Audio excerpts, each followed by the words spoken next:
கிராம மக்களுக்கு முக்கிய அறிவிப்பு. நகரத்திலிருந்து சில கொள்ளையர்கள் ஊருக்குள்ள வந்திருக்கிறதா தகவல். அனைவரும் ஜாக்கிரதையா இருக்கவும். சந்தேகப்படும்படி யாரையாவது பார்த்தால் ஊர் தலைவரையோ போலீஸையோ அறிவிக்கவும்.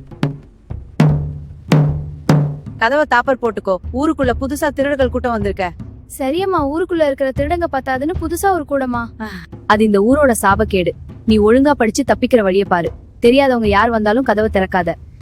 நம்ம சிங்கக்குட்டியை தாண்டியா இருக்கு நம்மள தொட முடியும். நீங்க ஜாகிரதையா போயிட்டு வாங்க. அப்பா சீக்கிரமா வீடு திரும்பினா நல்லா இருக்கும்.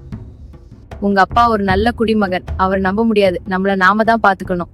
சிக்குட்டி, அக்காவை பத்திரமா பாத்துக்கோடா. அம்மா அத்தை கூப்பிடுறாங்க, நேரத்துக்கு சாப்பிடுங்க.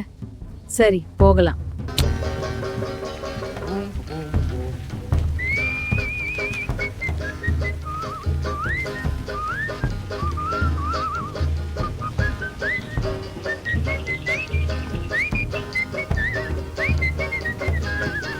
ஆண்டவன் படைச்சான், எங்கிட்ட கொடுத்தான், அனுபவி ராஜான்னு அனுப்பி. எவன் இந்த கல்யாண குடும்பம் எல்லாம் கண்டுபிடிச்சானோ சும்மா நாசா நாசன். மனுஷனுக்கு நிம்மதியே போச்சு. ஆண்டவன் படைச்சான், எங்கிட்ட கொடுத்தான், அனுபவி ராஜான்னு அனுப்பி வச்சான். எவனையும் சும்மா விட மாட்டேன்.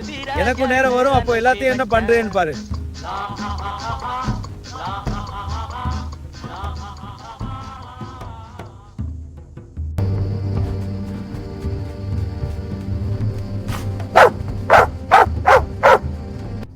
அம்மா, அப்பாவை இன்னும் காணோம். உங்க அப்பா என்னைக்கு நேரத்துக்கு வந்திருக்காரு? அடிச்சது தெளியணும்ல. ஊருக்குள் திருடுகள் வேற, அதான் பயமா இருக்கு. உங்க அப்பாவை விடவா பெரிய திருட இருக்க முடியும்? சொந்த வீட்லயே திருடுற மகா திருட உங்க அப்பா. அந்த திருடங்க தான் உங்க அப்பா ஐந்துக்கணும்.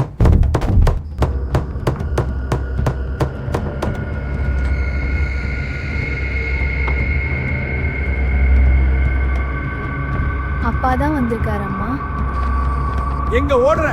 இல்லடி, அங்க எங்க உங்க அம்மா? அவளை இங்க வர சொல்லு. அம்மா, திருடன்! என்னாச்சு? அழாத, என்னாச்சு? நீ இங்கே இரு, நான் வந்த வேலையை முடிக்கிறேன். சரி,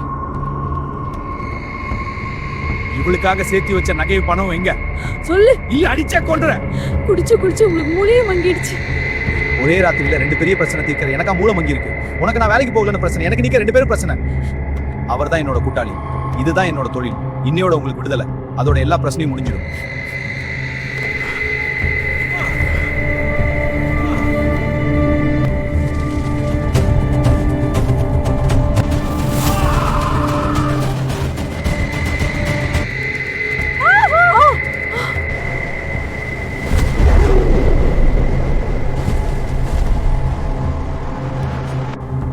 நம்ம சிங்கக்குட்டி நம்மள காப்பாத்திருக்காமா.